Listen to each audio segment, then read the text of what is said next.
শুভ নব বর্ষ। এই যে ভাই, একটু থামো। একদম চুপচাপ বসে নিজেকে একটা প্রশ্ন করো। এইসব উৎসব, নববর্ষ, কালচার, আনন্দ, এইগুলো তোমার জীবনে আসলে কি পরিবর্তন আনছে?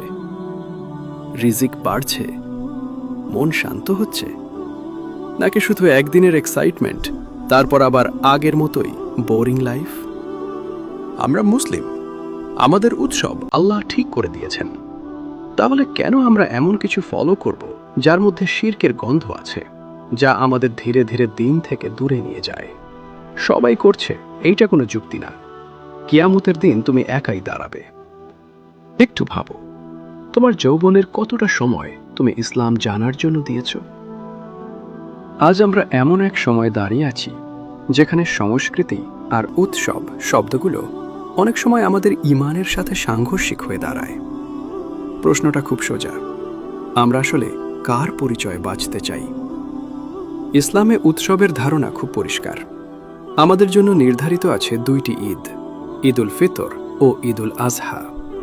এগুলো শুধু আনন্দের দিন না, বরং ইবাদত, কৃতজ্ঞতা আর আল্লাহর সাথে সম্পর্ক গভীর করার সময়। কিন্তু আমরা যখন এমন কোনো উৎসব পালন করি যার শিকড় অন্য ধর্মীয় বিশ্বাসে বা শিরকীয় আচার অনুষ্ঠানে, তখন সেটা শুধু কালচার থাকে না, বরং সেটা এক ধরনের আকীদাগত ঝুঁকি হয়ে যায়।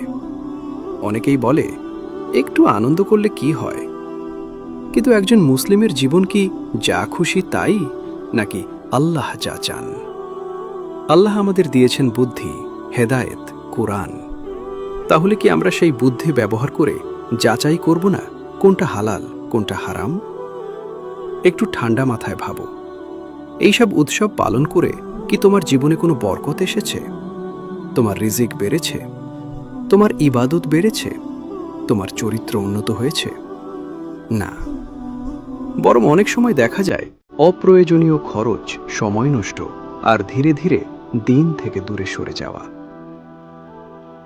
আমরা নিজেদের মুসলিম বলি, কিন্তু প্রশ্ন হচ্ছে, ইসলামকে জানার জন্য আমরা কতটা সময় দিচ্ছি?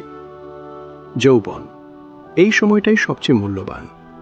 এই সময় যদি আমরা গান, উৎসব, ট্রেন্ড এসবের পিছনে ব্যয় করি, তাহলে কিয়ামতের দিন এর জবাব কি হবে?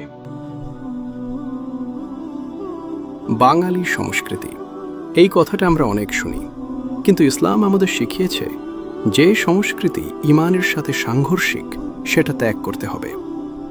সমাজ একদিনে বদলাবে না, কিন্তু তুমি যদি আজ সিদ্ধান্ত নাও, আমি আল্লাহর সন্তুষ্টির জন্য হারাম উৎসব থেকে দূরে থাকব, তাহলেই তুমি আলাদা হয়ে যাবে।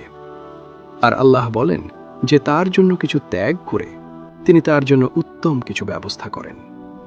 ভাই, জীবনটা ছোট, আমরা কাকে খুশি করতে চাই, মানুষকে নাকি আল্লাহকে? একটু নির্জনে বসে নিজের সাথে কথা বলো, এই দুনিয়ার সাময়িক আনন্দের জন্য কি আমরা আখিরাতের ক্ষতি করব?